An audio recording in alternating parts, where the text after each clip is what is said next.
जय माता दी।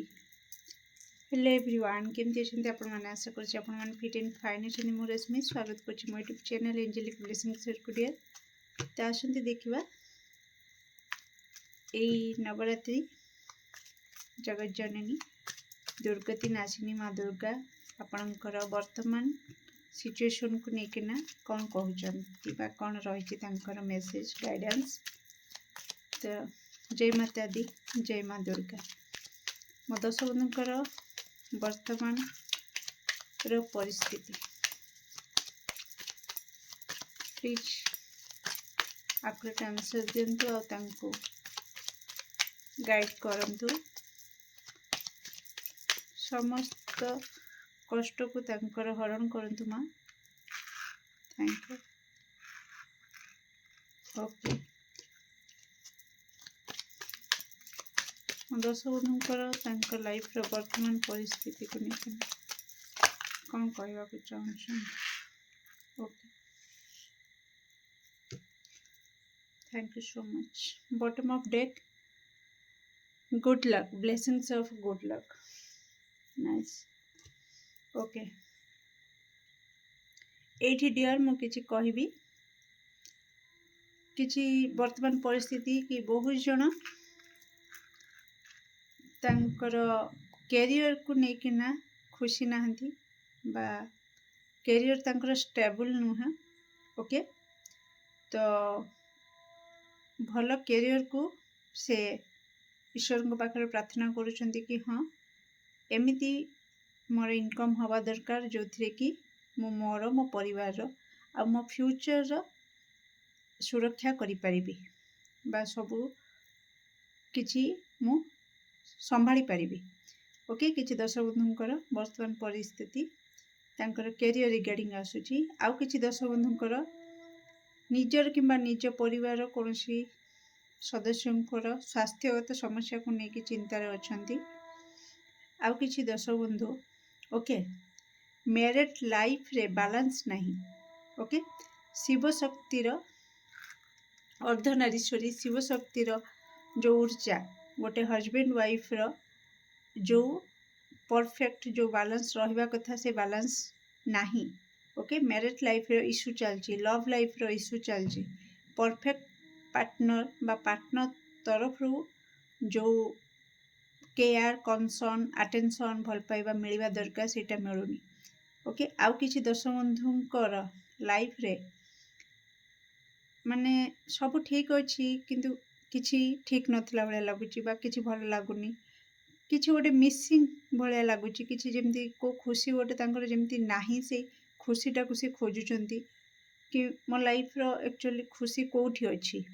तो एई टाइप रो सिचुएशन जदि आपनका सहित मैच करछि डियर तो निश्चित किछि गोटे मिस होला बळी। ओके, जेमती का कहंती जते जाय निजर सोलमेट मिलनी, जस्ट एग्जांपल सोलमेट मिलनी तो से जो खोजाटा आत्मार जो तड़पटा कि हाँ मते सेतिकी सैटिस्फैक्शन मिलुनी। ओके, से टाइप रो मु किछि दर्शक बंधुकर एनर्जी जदि ए सब आपनका सहित मैच करछि तो निश्चित मांकर ना नेकिना स्मरण करके तांको प्रणाम करके आपण आगु को रीडिंग देखंतु। ओके डियर,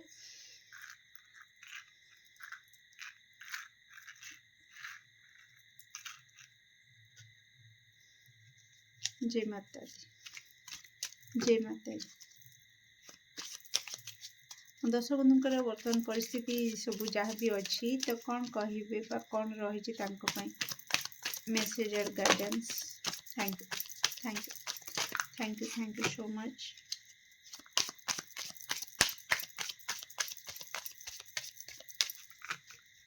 ओके, आपण को कहा जाउची आपण मांकर नवान्न मंत्र को जप करंतु। ओके, ओम ऐं ह्रीं क्लीं चामुंडाई विजय।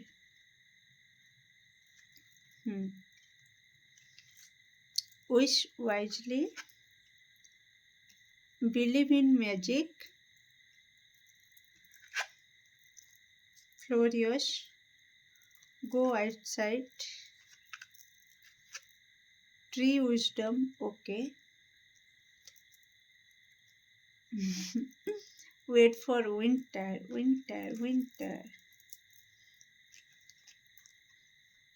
ओके डियर मु किसी कही रखी आपणको माने नवेम्बर मास किसी दर्शक बंधु इम्पोर्टाट रही पारे ओके तो आपण कोठी ना कोठी जदि आपण को बार बार 11 देखा किंतु 1111 11 तो कोठी ना कोठी आपण बुझीजे आपण लाइफ रे किसी बड़ परिवर्तन होगा जाऊँ okay definition healing and moderation okay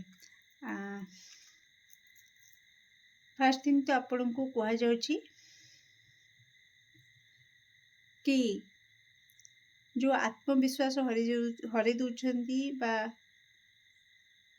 माने निजको टिके लो एनर्जी को नहीं जाउछंती आपण को कह जाउची कि कोठी ना कोठी आपण को आपण जोठी भी रोहुछंती जहाँ भी काम करूछंती से सेमती किछि आपण ताको कंटिन्यू करंतु नो डाउट किंतु ए सबुरु भी आपण को किछि टाइम बाहर करके बाहर को जीवा को कहा जाउछि को बाहर को ना आपणकर ए दुनियार बाहर को आपणकर माइंड को टिके नियंतु ओके तो जेमती का नर्क स्वर्ग पाताल ये सब जमतीका अच्छी तो से टाइप रो गोटे आपन को बुझिया को कहूँ कि आपण माइंड को यही सब नेगेटिव दुनिया रू बाहर को लेकिना किछि पॉजिटिविटी अच्छी से पॉजिटिव शक्ति सहित कनेक्ट करंतु ओके आपण होम यज्ञ जोठी होउछि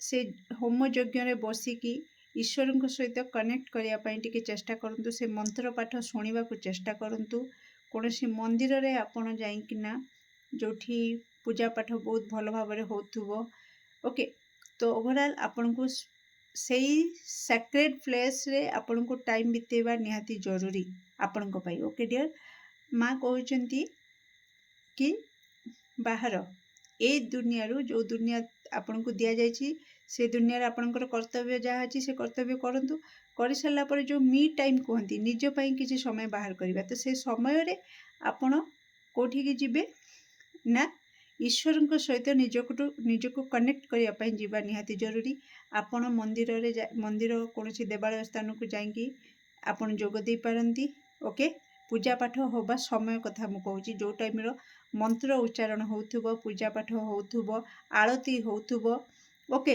यज्ञ होउथुबो एई सबुरे आपण टिके अधिक इन्वॉल्व होबा निहाती जरूरी आपनको पई सेही समय रे ही आपण ईश्वर सहित कनेक्ट होबा निहाती जरूरी ओके ता सहित आपनको माइंड को टिके ट्रेनिंग देवा निहाती जरूरी कि हाँ जोठी साइंस मानी कि हाँ चमत्कार बोली किछि गोटे जिनस अछि ओके तो सेठी आपण बा किए तेणु चमत्कार किछि गोटे हुए ता उपरे भी विश्वास रखंतु आउ चमत्कार कोठी हुए जेते बेले ईश्वर आम जीवन रे पाद रखंती सेते बेले ही हुए चमत्कार ओके तेणु जो मनक लाइफ रे किछि मैजिकल मोमेंट से माने अनुभव करिसंती अभिज्ञता तांकर अछि सेई मानको ही पचारिबे से कहि देबे कि जोटा असंभव थिला जोटा कहीं कल्पना कर सडन एमती गोटे हो आउ जोटा कि पॉजिटिव है बहुत बढ़िया जिनस है तो सेटा मैजिक केमती है ना सेठी ही ईश्वर पाद पड़ी आ चमत्कार आपण को यही जो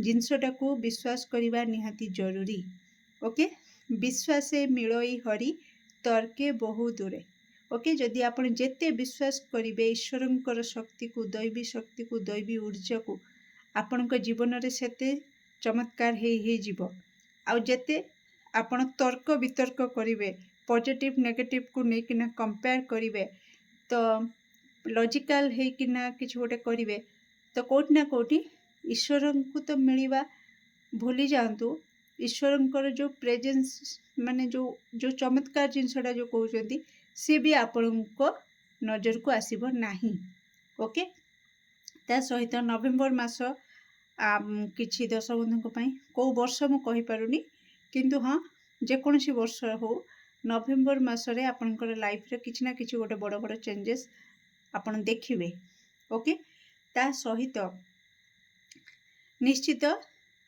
ହାର୍ଟ ଚକ୍ର ଆପଣଙ୍କର ଯେତେବେଳେ ହାର୍ଟ ଚକ୍ର ବ୍ଲକ୍ ହୁଏ କି ଯେତେବେଳେ ଆମେ ଇମୋସନାଲି ବହୁତ ହର୍ଟ ହେଇଯାଆନ୍ତି, ଆମ ଆଶା ଯେତେବେଳେ ଭାଙ୍ଗିଯାଏ, ଓକେ, ଆମକୁ କେହି ଚିଟ୍ କରେ ତ ଆମେ ଟ୍ରଷ୍ଟ ଇସ୍ୟୁ ଆମ ଭିତରେ ଆସିଯାଏ, ଡାଉଟ୍ ଏନର୍ଜି ଆମ ଭିତରେ ଆସିଯାଏ, ସହଜରେ କାହାକୁ ବିଶ୍ୱାସ କରିପାରନ୍ତିନି, ଏ ଏନର୍ଜି ଯେତେବେଳେ ଆସିଯାଏ, ଯେତେବେଳେ ଆମେ ପ୍ରତି କ୍ଷେତ୍ରରେ ଅତୀତକୁ ମନେ ପକେଇକି କଷ୍ଟ ପରେ କଷ୍ଟକୁ ଡାକିକି ନିମନ୍ତ୍ରଣ କରିକି କଷ୍ଟ ପରେ କଷ୍ଟ ପାଆନ୍ତି, ଏସବୁ ହାର୍ଟ ଚକ୍ରକୁ ଧୀରେ ଧୀରେ ବନ୍ଦ କରିଦିଏ। ଆଉ ଯେତେବେଳେ ହାର୍ଟ ଚକ୍ର ବନ୍ଦ ହେଇଯାଏ, ଆପଣ ମୁଣ୍ଡ ବାଡ଼େଇ ଦିଅନ୍ତୁ, ଓକେ, ଆପଣଙ୍କ ଭାଗ୍ୟରେ ବି ଯଦି ଥିବ ଏଇ ଜିନିଷଟା ମିଳିବା ପାଇଁ, ବିଶ୍ୱାସ ରଖନ୍ତୁ ସେ ଜିନିଷ ଆପଣଙ୍କୁ ମିଳିବ ନାହିଁ।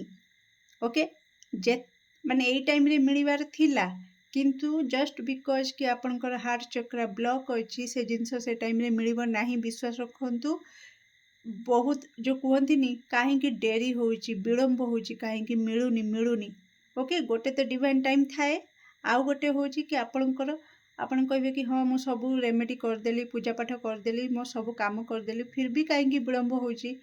ଥରେ ନିଜ ଭିତରେ ପଶିକି ଦେଖନ୍ତୁ, ନିଜ ଭିତରକୁ ଟିକେ ଚାହାନ୍ତୁ, ଆପଣଙ୍କର ହାର୍ଟ ଚକ୍ର ବ୍ଲକ୍ ନାହିଁ ତ, ଆପଣଙ୍କ ହାର୍ଟରେ ଟ୍ରଷ୍ଟ ଇସ୍ୟୁ ନାହିଁ ତ, ଆପଣଙ୍କ ହାର୍ଟରେ ଜେଲସି, ଈର୍ଷା, ରାଗ ଏସବୁ ନାହିଁ ତ, ଓକେ। ତ ଯେଉଁମାନଙ୍କର ହାର୍ଟ ଚକ୍ର ପୁରା ଓପନ୍ ଥାଏ, ସେମାନଙ୍କୁ ଅଟୋମେଟିକ୍ ସବୁ କିଛି ବହୁତ ଜଲ୍ଦି ମିଳିଯାଏ। ଆଉ ଯେଉଁମାନଙ୍କର ହାର୍ଟ ଚକ୍ର ବ୍ଲକ୍ ଥାଏ, ଓକେ, ତ ସେମାନେ ଯେତେ ଯାହା କରନ୍ତୁ ଜିନିଷ ତାଙ୍କ ପାଖକୁ ଆସିକି ପୁଣି ଫେରିଯାଏ। ଆପଣଙ୍କ ଡୋର୍ ବନ୍ଦ ଥିବ ତ କେହି ଯେମିତି ଆପଣଙ୍କ ଘର ଭିତରେ ମାନେ ଆସିକି ବାହାରୁ ପୁଣି ଫେରିଯାଆନ୍ତି, ଠିକ୍ ସେମିତି ଆପଣଙ୍କର ସବୁ ଇଚ୍ଛା ସେମିତି ଆସିକି ପୁଣି ଫେରିକି ପଳେଇଯାଏ ଆଉ ଆପଣ ଦେଖିପାରିବେ ନାହିଁ। ତେଣୁ ହାର୍ଟ ଚକ୍ରକୁ ହିଲ୍ କରିବା ନିହାତି ଜରୁରୀ, ଓକେ। ତେଣୁ ଆପଣ କୌଣସି ପବିତ୍ର ସ୍ଥାନରେ ଅଧିକ ସମୟ ବସନ୍ତୁ, ପବିତ୍ର ଉର୍ଜାକୁ ଆପଣ ପବିତ୍ର ଉର୍ଜା ଯେଉଁ ଯେମିତିକା କହୁଥିଲି, ହୋମ ଯଜ୍ଞରେ ଆପଣ ପାଖରେ ବସିକିନା ମନ୍ତ୍ର ଉଚ୍ଚାରଣ ଶୁଣିକି ନିଜେ କନେକ୍ଟେଡ୍ ହେଇକି ଈଶ୍ୱରଙ୍କ ସହିତ ନିଜ ହାର୍ଟକୁ ଟିକେ ହିଲ୍ କରନ୍ତୁ, ଓକେ। ତା ସହିତ ଏଠି ଆପଣଙ୍କୁ କୁହାଯାଉଛି କି ପ୍ରକୃତିର ରକ୍ଷା ପାଇଁ ଆପଣଙ୍କୁ କିଛି କରିବା ନିହାତି ଜରୁରୀ, ଓକେ। ତ ଆପଣଙ୍କୁ ଯଦି ମୁଁ କହିବି, ଶିବ ଶକ୍ତିଙ୍କର ଉର୍ଜା ଆପଣଙ୍କ କାର୍ଡ଼ରେ ଆସିଥିଲା ଡିଅର୍, ଓକେ। ତ ଆପଣଙ୍କୁ ଏଠି ମା କହୁଛନ୍ତି, ତ ପାର୍ବତୀଙ୍କୁ ବି ପ୍ରକୃତି କୁହାଯାଏ, ଓକେ। ତ ପ୍ରକୃତିର ରକ୍ଷା କରିବା ପାଇଁ ଆପଣ ନିଜକୁ ଟିକେ ସମର୍ପଣ କରନ୍ତୁ, ଓକେ। ଗଛ ଲତାକୁ ନଷ୍ଟ କରିବା ନାହିଁ ବା ଗଛଲତାର ଯତ୍ନ ନେବା, ଓକେ। ପ୍ରକୃତି ଯେମିତି କ୍ଷୟ ନ ହେବ, କୌଣସି ନଦୀ ନାଳ ମାନେ ଜଳ ଯେମିତି ଦୂଷିତ ନ ରହିବ। ତ ଏଇ ଟାଇପ୍ର ଛୋଟ ଛୋଟ ଷ୍ଟେପ୍ ଆପଣ ଯେତିକି କରିପାରିବେ, ଓକେ। ମୁଁ କହୁନି ସବୁକିଛି ଛାଡ଼ି ଛୁଡ଼ିକି ଯାଇକି ସବୁଆଡ଼େ ଆପଣ ମୁଣ୍ଡ ଖେଳାନ୍ତୁ, ନାହିଁ, କିନ୍ତୁ ଆପଣଙ୍କ ତରଫରୁ, ଓକେ। ଯେମିତିକା କୁହନ୍ତି ବିନ୍ଦୁ ବିନ୍ଦୁ ମିଶି ସିନ୍ଧୁ ହୁଏ, ତ ସେମିତି ଆପଣ ବିନ୍ଦୁ ବିନ୍ଦୁ ବି କାମ କରନ୍ତୁ, କିଛି ଫରକ ନାହିଁ, କିନ୍ତୁ ଆପଣ ପ୍ଲିଜ୍ ପ୍ରକୃତିର ଯତ୍ନ ନିଅନ୍ତୁ। ଆପଣଙ୍କ ସାମ୍ନାରେ ଯଦି ପ୍ରକୃତିର କେହି କ୍ଷତି କରୁଛି, ତ ପ୍ଲିଜ୍ ତାକୁ ଅଟକାନ୍ତୁ, ଆପଣଙ୍କ ଚେଷ୍ଟା ଅନୁସାରେ ଚେଷ୍ଟା କରନ୍ତୁ। ବାକି ଯିଏ ଯେମିତି କରିବ ସେମିତି ପାଇବ, କିନ୍ତୁ ଆପଣ ଆପଣଙ୍କ ଆଡ଼ୁ କେବେ କୌଣସି ପ୍ରକୃତିକୁ ନଷ୍ଟ କରନ୍ତୁ ନାହିଁ, ଓକେ। ତା ସହିତ ଆପଣଙ୍କୁ କୁହାଯାଉଛି କି ଆପଣ ସିଜନାଲ୍ ମାନେ ସିଜିନ୍ ସହିତ ନିଜକୁ ଟିକେ ଖାପ ଖୁଆନ୍ତୁ, ଓକେ। ଯଦି ଆପଣ ଟିକେ ସିଜନ୍ ୱାଇଜ୍ ଯଦି ଆପଣ ସେତିକି ଆକ୍ଟିଭ୍ ନ ରହୁଛନ୍ତି, ଓକେ।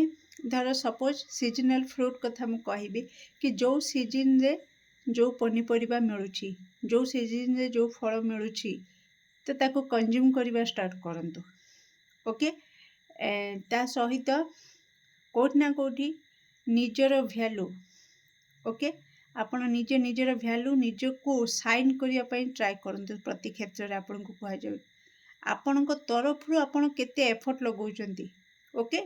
ତ ଆପଣ ଯଦି କୌଣସି ଏକ୍ଜାମ୍ ଦେଉଛନ୍ତି, କୌଣସି ଇଣ୍ଟରଭ୍ୟୁ ଦେବାକୁ ଯାଉଛନ୍ତି, କୌଣସି କ୍ୟାରିୟର୍ ପାଇଁ ପ୍ରିପେୟାର ହେଉଛନ୍ତି, କୌଣସି ମ୍ୟାରେଜ୍ରେ ଇନଭଲ୍ଭ ଅଛନ୍ତି, ଆପଣଙ୍କ ପାର୍ଟନର୍ ପାଇଁ, ଆପଣଙ୍କର ପରିବାର ପାଇଁ, ଯାହା ଯେଉଁଠି କର୍ତ୍ତବ୍ୟ ଅଛି, ଆପଣ ଆପଣଙ୍କର ଆପଣଙ୍କ ଆଡ଼ୁ 100% ଆପଣ ଦିଅନ୍ତୁ। ସେଥିରେ ବିଲକୁଲ ହେଳା କରନ୍ତୁ ନାହିଁ, ଆପଣଙ୍କୁ କୁହାଯାଉଛି। ତା ସହିତ season wise, okay, season wise ଆପଣ ନିଜକୁ ନିଜର କେୟାର ନିଅନ୍ତୁ। ଗରମ ଯେଉଁ ଗ୍ରୀଷ୍ମ ଋତୁ ହେଲା ତ ନିଜକୁ ହାଇଡ୍ରେଟ୍ ରଖନ୍ତୁ, ଅଧିକ ପାଣି ପିଅନ୍ତୁ ବା ନିଜର କେୟାର ନିଅନ୍ତୁ।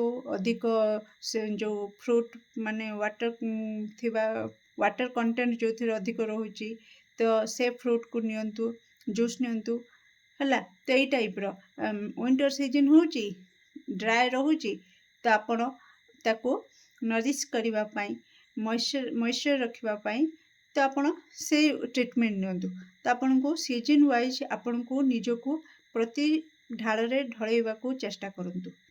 ଓକେ, ତ ନେକ୍ସଟ ଆପଣଙ୍କ ପାଇଁ କ'ଣ ବ୍ଲେସିଙ୍ଗସ୍ ଆସୁଛି ଆମେ ଦେଖିବା।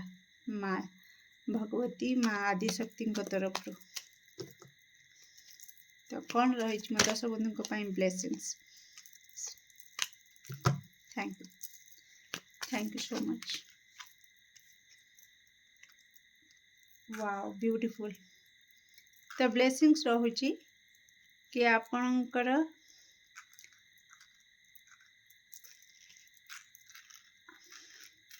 ଲାଇଫକୁ ବହୁତ ଜଲ୍ଦି ଅପରଚ୍ୟୁନିଟି ଆସିବାକୁ ଯାଉଛି। ଓକେ, ସେ ଅପରଚ୍ୟୁନିଟି ଆପଣ କିଛି ବି କହିପାରିବେ। ଆପଣଙ୍କୁ ମେଣ୍ଟାଲ କ୍ଲାରିଟି ମିଳିବା, କ୍ୟାରିୟର ରିଗାର୍ଡ଼ିଂ ଅପରଚ୍ୟୁନିଟି ଆସିବା। ଓକେ, ମେଣ୍ଟାଲ କ୍ଲାରିଟି, ମାଇଣ୍ଡକୁ କିଛି ଭଲ ଭଲ ଆଇଡ଼ିଆ ଆସିବା ବା ବହୁତ ଜଲ୍ଦି ଆସିବ। ଆପଣଙ୍କ ମାଇଣ୍ଡକୁ କ୍ରିଏଟିଭ୍ ଆଇଡ଼ିଆ ଆସିବ, ଯାହାକୁ ନେଇକି ଆପଣ ନିଜର ଗୋଟେ ଆଇଡେଣ୍ଟିଟି କ୍ରିଏଟ୍ କରିପାରିବେ। ଆପଣଙ୍କର ଲାଇଫରେ ଗ୍ରୋଥ୍ ଆସୁଛି ବହୁତ ଜଲ୍ଦି, ଆଉ ବହୁତ ଜଲ୍ଦି ମାଙ୍କ ଆଶୀର୍ବାଦରୁ ଆପଣଙ୍କ ଲାଇଫରେ ବହୁତ ଜଲ୍ଦି ସେସବୁ ଆସୁଛି। ତେଣୁ ନିଜକୁ ରେଡ଼ି ରଖନ୍ତୁ। ଆଉ ତା ସହିତ ମ୍ୟାନିଫେଷ୍ଟେସନ୍, ଓକେ, ମ୍ୟାନିଫେଷ୍ଟେସନ୍, ଆପଣଙ୍କର କିଛି ମ୍ୟାନିଫେଷ୍ଟେସନ୍ ଅଛି, ସେ ମ୍ୟାନିଫେଷ୍ଟେସନ୍ ପୁରା ହେବାକୁ ଯାଉଛି। ଆଉ କିଛି ଦଶ ବନ୍ଧୁଙ୍କ ପାଇଁ ଆପଣଙ୍କୁ ସେ ପାୱାର ମା ଦେବେ, ସେ ଶକ୍ତି ଦେବେ, ଆଦିଶକ୍ତି ଆପଣଙ୍କୁ ସେ ଶକ୍ତି ଦେବେ କି ଆପଣ ସବୁ କିଛି ମ୍ୟାନିଫେଷ୍ଟ କରିପାରିବେ। ଆପଣଙ୍କର ଯାହା ଡିଜାୟାର ଅଛି, ଯାହା ଇଚ୍ଛା ଅଛି, ଆପଣ ତାକୁ ରିଆଲିଟିରେ ପରିଣତ କରିପାରିବେ। ଆପଣଙ୍କର ମ୍ୟାନିଫେଷ୍ଟେସନ୍ ପାୱାର ହାଇ ହେବ। ତେଣୁ ଏଥିପାଇଁ ମୁଁ କହି ରଖିବି, ସାବଧାନ ରହିବେ। କାହିଁକି ନା ଯେତେବେଳେ ଆମକୁ ଏଇ ଶକ୍ତିଟା ମିଳିଯାଏ, ଓକେ, ତ ଆପଣ ଯେତେବେଳେ ଧୀରେ ଧୀରେ ଦେଖିବେ କି ସପୋଜ୍ କିଛି ଗୋଟେ ସିଚୁଏସନ୍କୁ ନେଇକି ଆପଣ ଗୋଟେ କ'ଣ ଭାବିଲେ କି ମୋତେ ଲାଗୁଛି ଏ ଜିନିଷଟା ଏମିତି ହେଇଯିବ, ମୋତେ ଲାଗୁଛି ଏ କାମଟା ହେବନି, ସତକୁ ସତ ସେଇଆ ହେଲା। ଆପଣଙ୍କୁ କେହି କହିଦେଲେ, ଆରେ ଯାହା କହୁଥିଲ ଠିକ୍ କହୁଥିଲ, ସତକୁ ସତ ହେଲାନି, ମୁଁ ଫସିଗଲି, ମୁଁ ଏଇଟା ହେଲି ସେଇଟା ହେଲି। ତ ଆପଣ ବୁଝିଯିବେ ଆପଣଙ୍କ ପାଖକୁ ସେ ଶକ୍ତି ଆସି ସାରିଲାଣି। ତ ଆପଣଙ୍କୁ ଏଇଠି ସାବଧାନ କରାଯାଉଛି କି ଆପଣ ଆପଣଙ୍କର ନିଜ ଲାଇଫକୁ ନେଇକିନା ଭୁଲରେ ବି ନେଗେଟିଭ୍ କିଛି ଭାବିବେ ନାହିଁ, ମାଇଣ୍ଡକୁ ଆଣିବେ ନାହିଁ। ଯଦି ଆପଣ ନେଇ ଆସିଲେ ଯଦି ବି କୌଣସି କାରଣବଶତଃ ଆପଣଙ୍କର ପାର୍ଟନର ସହିତ ଟିକେ ଖିଟମିଟ ଚାଲିଲା, ଆଉ ଆପଣ ତାକୁ ନେଇକି ନେଗେଟିଭ୍ ଭାବି ବହୁତ କିଛି ନେଗେଟିଭ୍ ଆଡ଼ିକି ଭାବିଦେଲେ, ଆଉ ପଛରେ ଦେଖିଲେ କି ସେ ସତ ହେଇଗଲା। ତ ଭାବନ୍ତୁ ସେଥିପାଇଁ ଦାୟୀ କିଏ? ଆପଣ ନିଜେ। ତ ସେଥିପାଇଁ କହିଲେ ଆପଣ ସାବଧାନ ରହିବେ। ଯଦି ଆପଣ ଦେଖିଲେ ଛୋଟ ମୋଟ ଜିନିଷ ଆପଣଙ୍କ ମାଇଣ୍ଡକୁ କିଛି ଆସୁଛି କି ମୋତେ ଆଜି ଏଇଟା ଖାଇବାକୁ ଇଚ୍ଛା ହେଉଛି, ଦେଖିଲେ କି 2 ଦିନ 7 ଦିନ ଭିତରେ ସେ ଜିନିଷ ଆପଣଙ୍କ ସାମ୍ନାକୁ ଆସିଯାଉଛି, କେହି ନେଇକି ଆସିଯାଉଛି, କିମ୍ବା ଆପଣ କେଉଁଠି ଯାଉଛନ୍ତି ହଠାତ୍ ଆପଣଙ୍କ ନଜରରେ ପଡ଼ିଯାଉଛି, ଆପଣ କିଣିକି ତାକୁ ଖାଇଦେଉଛନ୍ତି, ଆପଣଙ୍କର ସେ ଇଚ୍ଛାଟା ପୁରା ହେଇଯାଉଛି, ତ ଜାଣିଯିବେ ଆପଣଙ୍କୁ ସେ ଶକ୍ତି ମିଳିସାରିଛି। ତ ଆପଣ ସେବେଠୁ ସାବଧାନ ହେଇଯିବେ। Okay dear. ତ ଯଦି ଆମକୁ ସେ ପାୱାର ମିଳୁଛି, ଯେଉଁ ଶକ୍ତି ମିଳୁଛି, ଆମେ ଯଦି ତାକୁ ଠିକ୍ କାମରେ ଲଗେଇ ପାରିବା ତ ଆମେ ହିଁ ଉପଭୋଗ କରିବା ଭଲସେ, ନାଇଁ କି? ତେଣୁ ପଜିଟିଭ୍ ଭାବିବେ, ତ ଅଟୋମେଟିକ୍ ସେ ଶକ୍ତି ଦ୍ୱାରା ଆପଣଙ୍କୁ ସବୁକିଛି ପଜିଟିଭ୍ ରେଜଲ୍ଟ ମିଳିବ, ଆଉ ଆପଣ ତାକୁ ଏନ୍ଜୟ କରିବେ। Okay dear. ତ କେମିତି ଲାଗିଲା ଏ ରିଡ଼ିଂ? ନିଶ୍ଚିତ କମେଣ୍ଟ ସେକ୍ସନରେ ଆପଣଙ୍କର ମୂଲ୍ୟବାନ ମତକୁ ସେୟାର କରିବେ। ହଁ, ଆଉ ଗୋଟେ କଥା, ମାଙ୍କ ତରଫରୁ ଆପଣଙ୍କୁ ଆହୁରି ବି ଗୋଟେ ଶକ୍ତି ମିଳିବାକୁ ଯାଉଛି କି ଆପଣ ଆକ୍ସନ୍ ନେଇପାରିବେ। ଓକେ, ମାଇଣ୍ଡରେ କିଛି ଗୋଟେ ଆଇଡ଼ିଆ ଆସିବ, ଓକେ, କିନ୍ତୁ ସେ ଆଇଡ଼ିଆକୁ କାମରେ କରିକି ଦେଖେଇବାର ପାୱାରଟା ବି ଅଲଗା, ସମସ୍ତଙ୍କ ପାଖରେ ନଥାଏ। ମାଇଣ୍ଡକୁ ବହୁତ କିଛି ଆସିଯାଏ, କିନ୍ତୁ ସମସ୍ତେ ସେ ଆଇଡ଼ିଆକୁ କାମରେ ଲଗେଇ ପାରନ୍ତିନି। କିନ୍ତୁ ମାଆଙ୍କ ଆଶୀର୍ବାଦରୁ କେଉଁଠି ନା କେଉଁଠି ଆପଣଙ୍କ ମାଇଣ୍ଡକୁ ଯେଉଁ ସବୁ ଆଇଡ଼ିଆ ଆସିବ, ଓକେ, ତ ତାହାକୁ ଆପଣ କାମରେ ବି କରିକି ଦେଖେଇ ପାରିବେ, ଆକ୍ସନ୍ ନେଇପାରିବେ ପ୍ରତି କ୍ଷେତ୍ରରେ। ଆଉ ମାଆଙ୍କ ତରଫରୁ ସେ ଶକ୍ତି ବି ମିଳିବ କି ଯଦି ଆପଣଙ୍କ ଭିତରେ କିଛି ଅଳସୁଆପଣ ଥିଲା ସିଏ ବି ଦୂର ହେବ, ଓକେ, ଏନର୍ଜେଟିକ୍ ଆପଣ ଫିଲ୍ କରିବେ, ଓକେ, ପ୍ୟାସନେଟ୍ ଏନର୍ଜି ଆପଣଙ୍କ ଭିତରେ ଆକ୍ଟିଭ୍ ହେବ, ଫାୟାର ଏନର୍ଜି, ମାଆଙ୍କର ଏନର୍ଜି ଯେଉଁଟାକି, ତ ନିଶ୍ଚିତ ଆପଣଙ୍କ ଉପରେ ଆକ୍ଟିଭ୍ ହେବ। ତ ଏଇଠି ମୁଁ କହି ରଖିବି ସଫିସିଏଣ୍ଟ ପାଣି ପିଇବେ, ଓକେ। ତ ସବୁକୁ ବାଲାନ୍ସ କରିକି ଚାଲିବା, ତ ସବୁକିଛି ଆମର ବାଲାନ୍ସ ହେଇକି ଚାଲିବ, ଓକେ। ତ ଯେତେବେଳେ ଆପଣ ଫାୟାର ଏନର୍ଜି ଆମର ଆକ୍ଟିଭ୍ ରହୁଛି, ତ ନିଶ୍ଚିତ ପାଣି ସାଥିରେ ରହିବା ନିହାତି ଜରୁରୀ, ଓକେ, କାରଣ ସବୁ ସିଚୁଏସନ୍ରେ ଫାୟାର ଏନର୍ଜିଟା ଭଲ କାମ ଦେବନି, ଓକେ। ତ ଯେଉଁଠି ଫାୟାର ଦରକାର ସେଇଠି ଫାୟାର ଦରକାର। ଅନ୍ଧାର ଜାଗାରେ ଆପଣ ନିଆଁ ଲଗାଇବେ, ଠିକ୍ ଅଛି, କିନ୍ତୁ ଲାଇଟ୍ ସବୁଆଡ଼େ ପଡ଼ୁଛି, ସେଠି ନିଆଁ ଲଗେଇକି କି ଫାଇଦା, ଓକେ। ତ ସେଥିପାଇଁ ତ ଆପଣ ସଫିସିଏଣ୍ଟ ପାଣି ପିଇବେ, ଓକେ ଡିଅର୍। ତ ନିଶ୍ଚିତ କମେଣ୍ଟ ସେକ୍ସନରେ ଆପଣଙ୍କର ମୂଲ୍ୟବାନ ମତକୁ ସେୟାର କରିବେ। ଜୟ ମାତା ଦି ନିଶ୍ଚିତ ଲେଖିବେ। Do like, share and subscribe for more videos. Thank you so much.